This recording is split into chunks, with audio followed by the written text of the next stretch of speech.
Welcome to From Head to Heart and Home. We are so excited that you're here to listen in on this conversation today.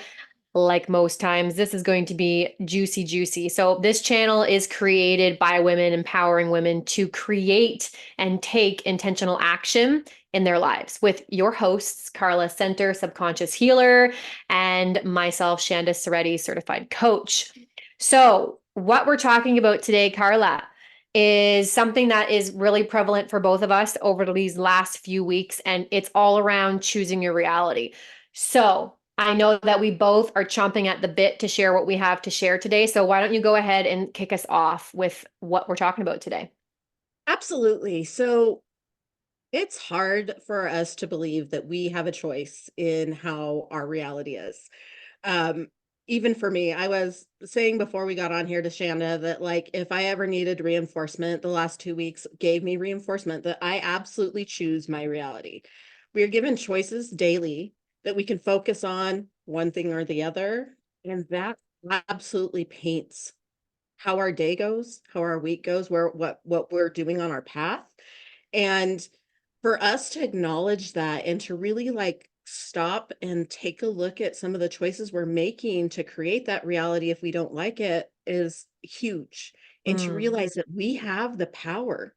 Hmm. We have the power. And so I just got back from a 2-week vacation and I went on a cruise ship and I got to see all different places in Greece, Italy, and I got to see a couple cities in the country of Malta.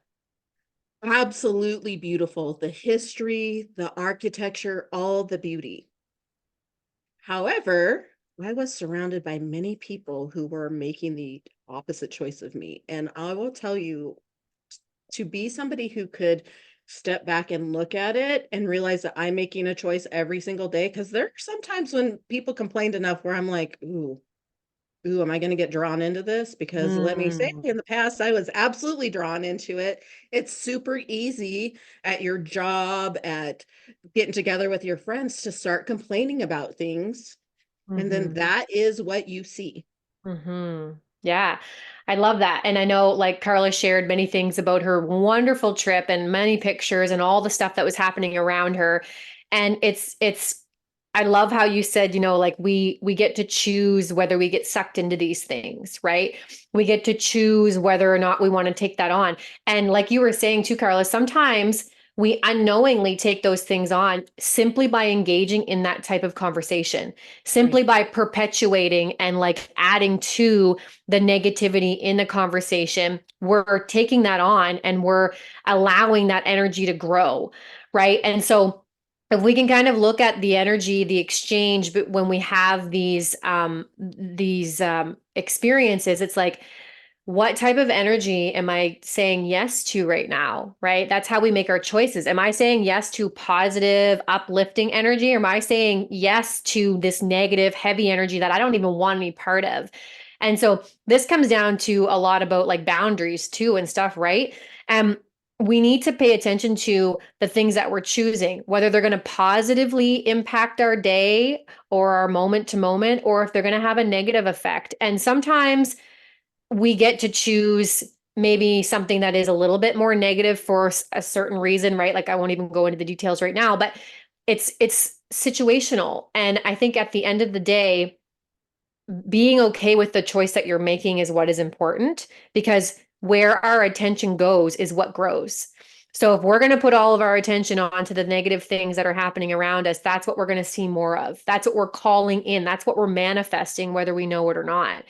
Right. And so, like you said, the drama that was happening on the ship, or wherever you were around you, you had a choice to make. Do I want to get swept away with this current of negativity? Or do I want to be like, nope, I'm choosing to go over here in this lane where it's a little bit more ease, flow, gratitude, whatever it is, right? What experience am I choosing? Um, so yeah, I mean, I don't want to say any of the specific things that you shared with me, but there's a few things that comes up to mind, like especially when we're talking about this thing and what happened there and how you were able to not let that derail your entire trip. choosing something different, right? When it's so easy to slip into that negative mindset and spiral. Right. So, if anybody's looked at my profile, I got engaged 2.5, it'll be 3 weeks ago tomorrow, right? Yay. So when I got on an airplane from Rome back to the States, I looked down at my finger and my main diamond was missing. And I got to decide, and let me tell you, it wasn't easy. There were a few, like, okay, I have to let a few tears out, but do I allow this one incident to destroy this whole amazing trip that I went to? Mm. You know what I mean? Like, am I unengaged? No. Does he not love me anymore? No. Um, was my trip all about just that ring? Like, I got to ask myself some questions when I was starting to go like, oh my gosh, what the heck happened? Like, I have no idea where it is. Mm-hmm. Was on the plane. It could be on the ship. It could be on the bus I took to the airport. It could have been somewhere in the airport. I didn't see it anywhere Could around my be seat. could be Anywhere. swimming in the bottom of the pool. Who knows? Right, right. It could be anywhere. But the thing is that to be so focused on that one thing and to not see the big picture of what happened for 2 weeks Mm. for me is big, right? I'm still celebrating that I love this man and he is going to be forever the love of my life. I know that. Yeah. Like, um, so it was a choice I had to make. And we get to have those choices and we can go like I said, I shed a few tears. I'm not going to pretend like it didn't impact me, that I didn't have any emotions about it. I did, but then I'm like, I know how this can impact what just happened and what's going forward. Mhm. Mm. And you bring up a beautiful point. You allowed yourself, you held the space for yourself to feel what it was you felt. You were sad, or you had these feelings come up around losing the diamond, right? But you're like, the significance of the fact that the diamond fell out of the ring has nothing to do with anything else other than the fact that the circumstances, the diamond fell out of my ring, period. Yep. It is completely neutral.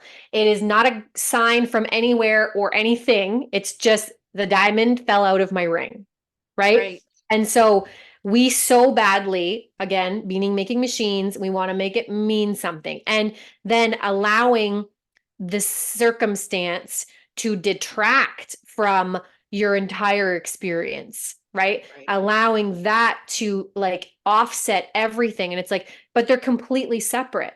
The Yep. diamond falling out of the ring has nothing to do with, the vacation, or maybe you should have left the ring home, or like at all, because if it fell out, it would have fallen out anywhere. Like it was going to fall out. That's inevitable because it happened, right? Right. And so it's like not letting it to take away from your experience, but allowing yourself to feel whatever you're feeling, honoring that for yourself. And that's all mindset, right? That's like being able to have that emotional maturity where you're like, this doesn't mean this, not creating correlation and making like, making it mean something that it doesn't. And that is like, I think, the recipe for life. And one of the coaches that I love and admire so much teaches a lot of work around this mindset where our circumstances are completely neutral. And when we can look at them from that lens, it really shifts a lot of things. So Carla's had a lot going on over her past 2 weeks, which have mostly been amazing because that was the choice that she picked, right, for her experience, for her trip. And on the other hand, over here too, at home, my son was so sick for 2 weeks. He started off with a flu, which then turned into an ear infection, and then his eardrum ruptured. And I know this story so well because I lived this for many years growing up. This was my reality. So the poor fella, he's such a strong, brave little boy. And we ended up spending time in the ER, and they did what they needed to do and fixed him up and everything. Long story short, this all happened leading up to his birthday and his birthday party. And he chose not to make this mean anything negative. We shifted the birthday party to a different day. Everything worked out just as good, or not, if better. And he carried on, and he didn't get upset that we had to move things. He wasn't even upset that he was sick per se. Like, he was home with me from school for 2 weeks. It was like almost 10 days. It was 9.5 days of school that he missed, which is insane because my son, he's not a complainer when he doesn't feel good. He doesn't stay home unless he needs to, obviously, right? And so this was a really big thing for him, but I'm just so proud of witnessing him go through this. And it was challenging and it was tough on him.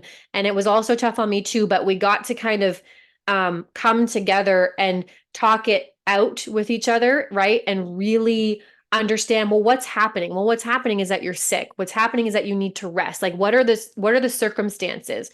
And it doesn't mean that you're not going to have a birthday party, or it doesn't mean this, right? So all of these things. And I think at the end of the day, what I got to allow myself to come to terms with as well was that, sure, it was in a roundabout kind of way, and we could have had more ideal circumstances. But I said to him, I said, babe, we haven't spent this much one-on-one time together in such a long time, because he's got school and Right. he's got daycare and I have work and we have these things that we have commitments, right? And so I was like, even though you're really sick, I was like, it's really nice to have you around and be around you all the time. So again, choosing how we feel about what's happening. Right, exactly. And you know, and he's past it and he can say, Yeah. "Hey, look at what an amazing birthday I had, even though stuff came up." Like, he's Mm-hmm. learning at a very young age how, like, it doesn't have to mean that. It doesn't have to mean I'm never going to get to celebrate my birthday, that I don't get to celebrate me just because I Yeah. got really sick. Yeah. And that's beautiful. And, like, just so you guys know, I had a feeling I shouldn't take my ring with me, but for me, I thought it was going to get taken, Mm-hmm. because I have never had something big like that. Like, so I had this, I don't deserve it, it's going to be taken from me mentality about it. And here, guess what happened, right? Like, I had this. So I'm like, he told me, he's like, honey, I will never let anybody take that from you. So I brought it, but I still had some mindset stuff that I hadn't worked on. And Hmm. that's what I want to bring up about, like, creating our reality. So who knows what energy I brought to that, being very honest about it. I thought that before I went. I'm like, because I had just gotten it. Like, I was just not expecting it. Like, it was a surprise. And this deserving of something material like that, sometimes for me, because Hmm. I've had things like go away and come back in my life, that I get that mindset. So I have to be very clear. So that's one of the reasons why I'm like, I decide how I handle this, how I process this, what I make this mean, Hmm. because it is our choice. When we Right. say you choose your reality, it is always your choice what you make things mean, because we are meaning making machines, like Shanda just said. So what do I get to make this mean? Is this what I want it to mean? No, then Hmm. that's not what I'm going to let it mean.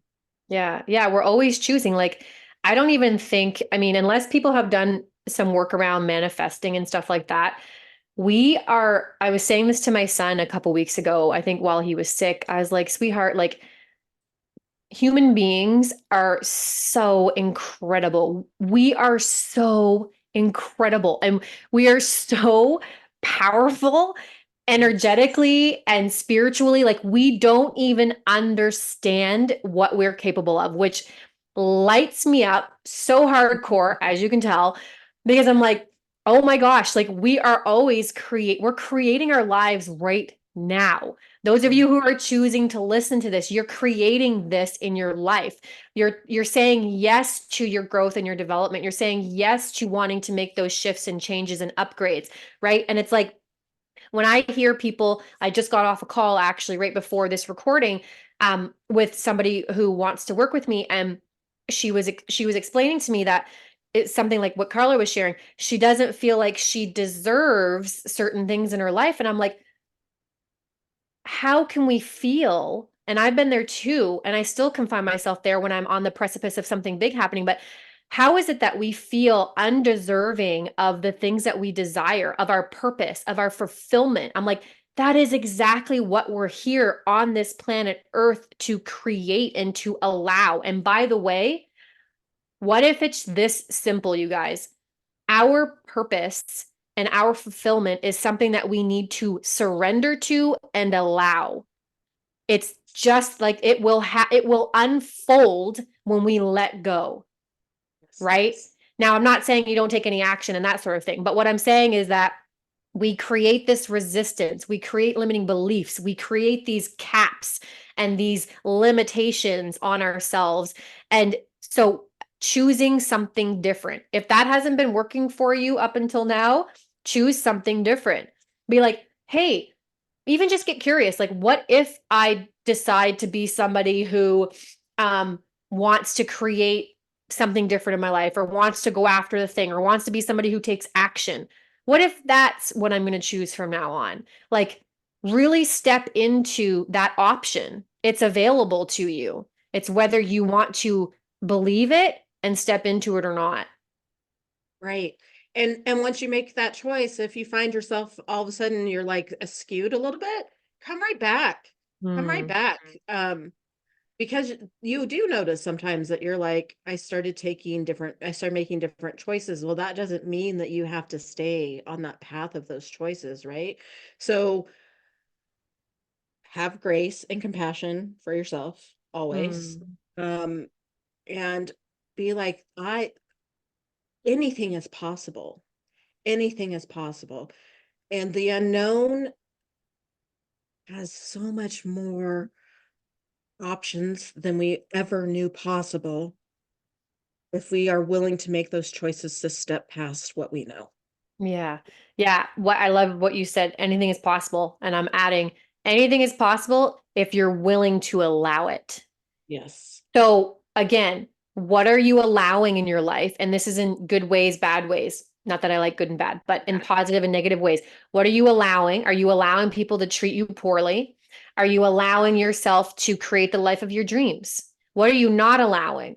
Are you not allowing people to treat you kindly? Are you not allowing yourself to treat yourself kindly? Are you not allowing yourself to step into, um, creating the life that you want? Right. So again, coming back to that, we choose our own reality. It's everything is choosing, right? It's like every time we're at the fork in the road, where might this lead me? And we might not always know. And sometimes, you guys, we have to veer off and take those detours and experience those lessons, because those are the lessons we need to take that next step later on. So no matter where you are, no matter what's happening, no matter what choice you've made up until today, it's okay. And it's all been on purpose. Right.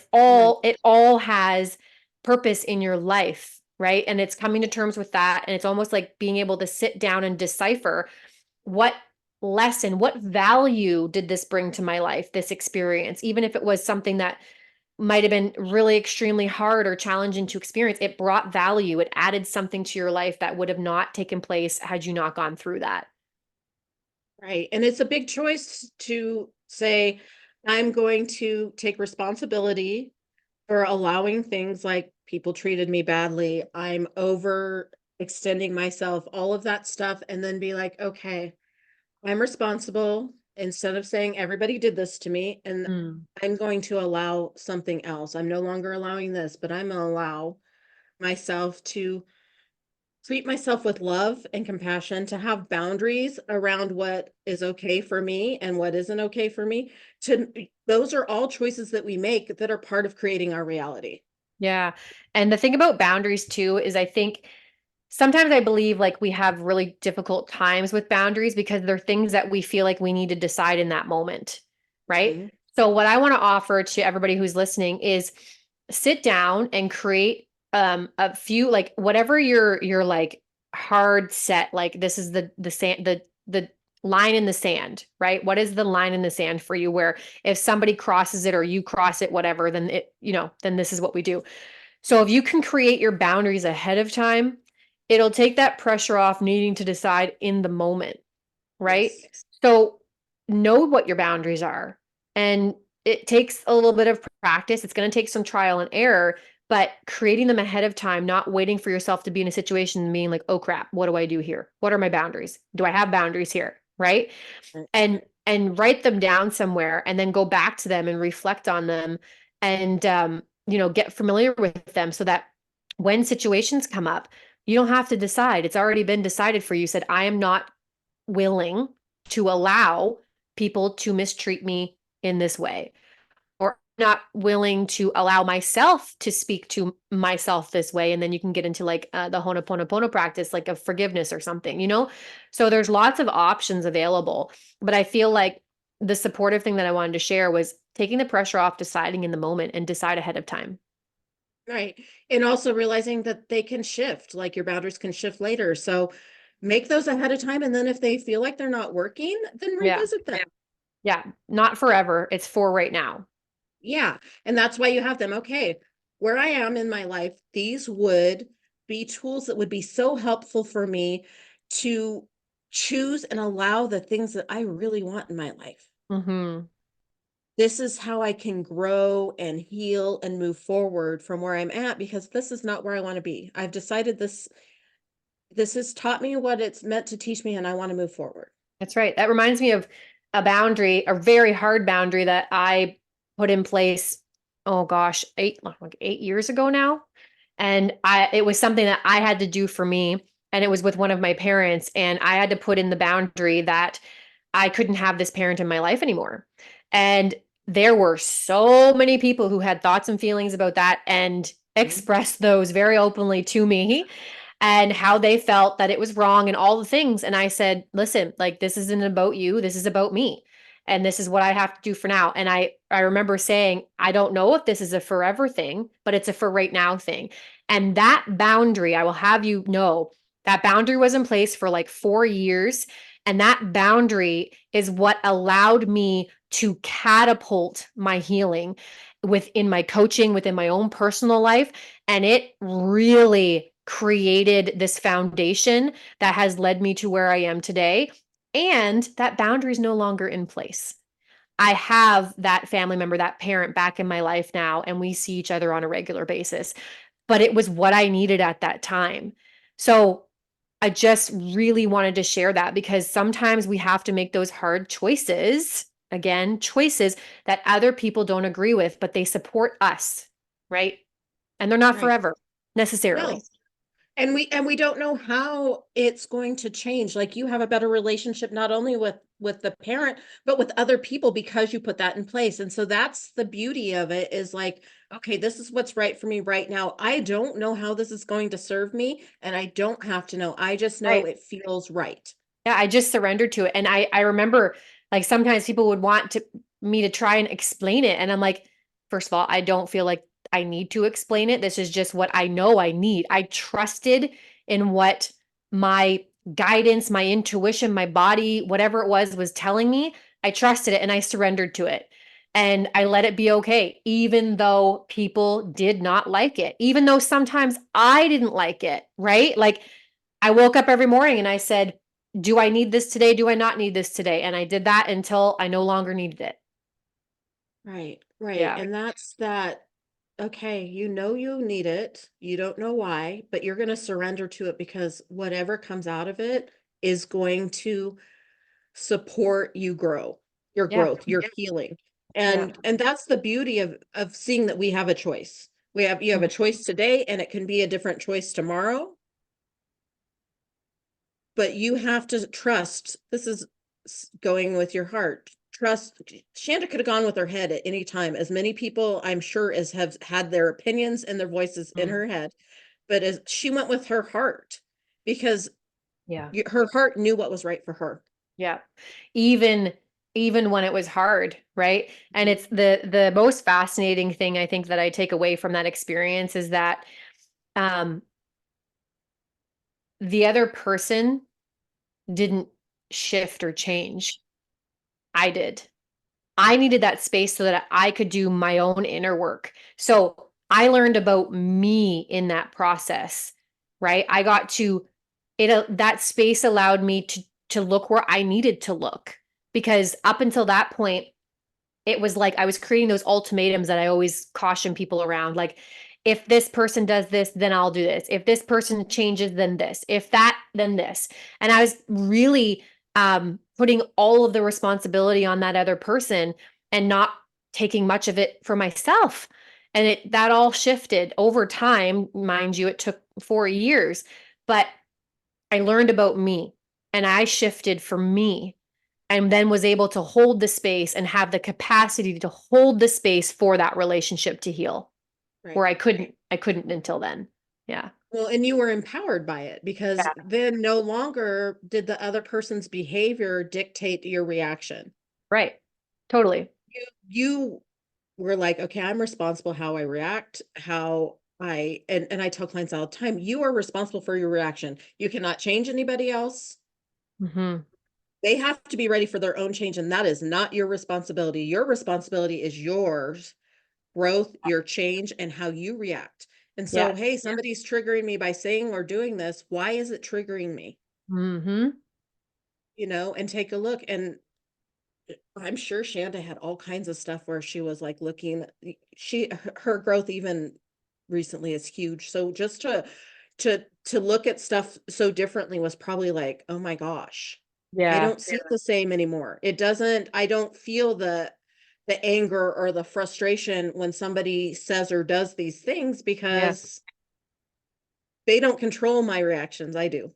And it's so huge because that's what it was. I got to such an unhealthy place with this relationship where I did not feel in control of my own emotions when that person was around me. I'm like, I was so reactionary and triggered most of the time. And it was like, I didn't feel like myself. And it started to actually kind of scare me because I'm like, wow, like it doesn't feel good. I don't feel like myself and I don't like how I'm acting because I'm not choosing how I'm acting. I was indirectly, I was Right. reacting. And so being able to take that power back again, it's like the first experience when I created that separation, created that boundary was I was like, oh wow, not having those triggers directly in my life allowed me to just I felt safe, so I was able to let my guard down and I felt like more peaceful is what it allowed me to feel. I felt the turmoil kind of dissipated because it wasn't present. It wasn't there. And a lot of work came, behind that to heal that and to transform that. But I like to look at this example because it was so profound for me and I reapply it. I reapply it in other areas of my life. So if I start to feel or slip or have a similar experience with other people or other relationships, I'm like, oh, hang on a second. There's something else actually happening here. I need to look within again. Where am I showing up like this, like this, like this? And how can Right. I shift myself, not anybody else? Right. So it's really, really powerful. Right. And you get to look deep and see who you are when you allow Hmm. that. I would get out of relationships and then look at what I did wrong, but at the same time not internally take it in. So like Shanda was saying, how am I reacting to this with other places? It's not just about you and that person. It is 100% about you and how you react and how you take things in. And those are where your choices are happening. Hmm. Reactions, like Shanda said, are choices. We don't like to admit that, because then we'll look for um, this is why I did this. This is what they did to me. This is why reinforcement, why we reacted instead of like, okay, why did I react that way? Yeah. Where's my power in this and where is my choice in this? Because I 100% can control both. Yep. I just have to look. Mm. Yeah. And healing is transferable, right? So whatever skills and tools and capacities we allow and create all become transferable. So how we do one thing is typically how we do everything. So if you have healed something in your life, you can take that learning, that lesson, and you can apply it somewhere else, right? We have many areas in our lives, different categories. Some say five, some say seven, some say nine. Doesn't really matter what the number is. But if you're having difficulties in relationships and you heal something there, you might look at finances and you might be like, oh, wow, the same thing's happening over here. How can I apply this to my finances? Oh, wow, my health, something's happening here. How can I apply it here? And just keep going all the way around to all the different categories, right? And so that's why I like to say, like, our healing is transferable. It's not like a one and done thing. It's also not something that um, is only applicable to one area, right? Like you can absolutely take that learning and apply it in any area of your life and keep moving forward. Right. And that's why you look at limiting beliefs, because where it is in a relationship with people, it could be with finances or health, like Shanda was saying. That's why you look at it, because it's things are everywhere.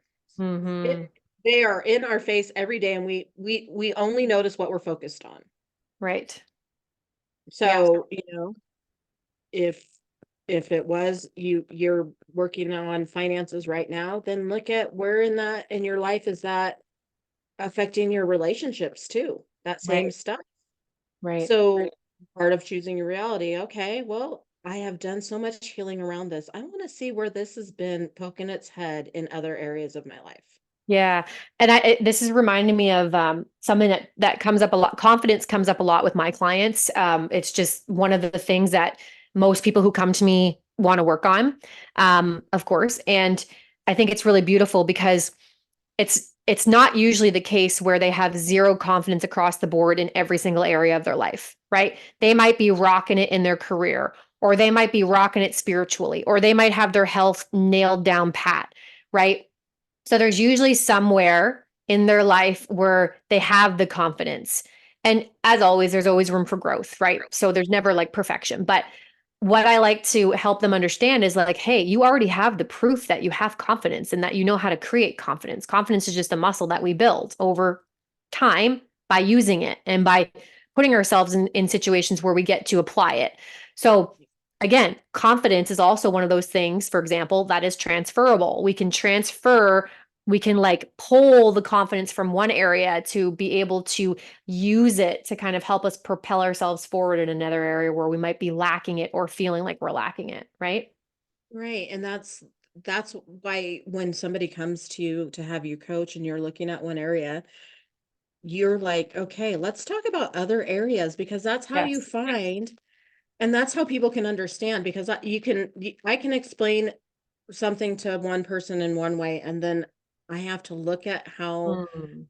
what's going on in their life to shift it. Like, I mean, I've been I've been working with people who their love is of animals, and so sometimes when it's about relationships, I go with about how their relationship is with their animal, Right. because how it has been with people has not been nurturing and loving, but they have this other. And so then they can see who they are underneath it, because Mhm. they're just believing this little thing. And that's the beauty of all of it, Yeah. is that our life is so much more straightforward than we think it is. We just see the complexity of how it fits together. Oh yeah, we love to overcomplicate things, right? Right. It's like we also like to bury our own answers, right? We have our own answers and we're so good at overcomplicating the answers that then we were like, I have no idea, right? Like Right. I don't know is a regular sentence that I hear all the time, whether it's with clients or people I'm just connecting with, like the I don't know answer. And it still comes up for me. And so when I hear myself say, or a client say, I don't know, I'm like, okay, what if you did know? Like, let's keep going because when I hear I don't know, I'm like, oh, there's so much under there that we get to uncover, right? Right. And again, it's just our subconscious brain trying to keep us safe. That's it. When we understand that, it's like, oh, we're on the precipice of something new, something different, something unknown. Let's be excited about that instead of being fearful, right? Yeah. Choosing excitement over fear, choosing Right. love over fear, choosing our heart over our head. Exactly. Beautifully Yeah. said. I love it. I love it. Well, Carla, do you have anything else that you want to share with the listeners today? I just want to say, if for some reason this is a trigger for you, that you choose your reality, that you take the chance to write down why. Hmm. Write down why. Journal why you don't believe that you're choosing your reality, and see what comes up for you. See Hmm. what comes up for you, because it is sometimes a hard pill to swallow if you're not ready for it. And Right. reach out to us. We'd love to talk you through what's going on, but when somebody says that, if there's a trigger, I want you to write down, hey, what are all the things coming to my head and why do I feel like I'm not choosing this? Oh, I love that. I love that. And I would love to add a follow-up question with that is where else in my life am I feeling triggered in the same way? Right? Where else is this trigger showing up? It might not look the same. They can be sneaky, but I guarantee you there's a root that is related, right? Right. Beautiful. Love it. Thank you so much. Well, you guys, this has been another amazing conversation. Thank you so much for tuning into our channel From Head to Heart and Home with Carla and I. And if you enjoyed our conversation, which I'm sure you did, make sure you click subscribe below so that you get all of our notifications and our newest episodes. And hopefully, we will see you next week for another connected conversation. Bye bye for now.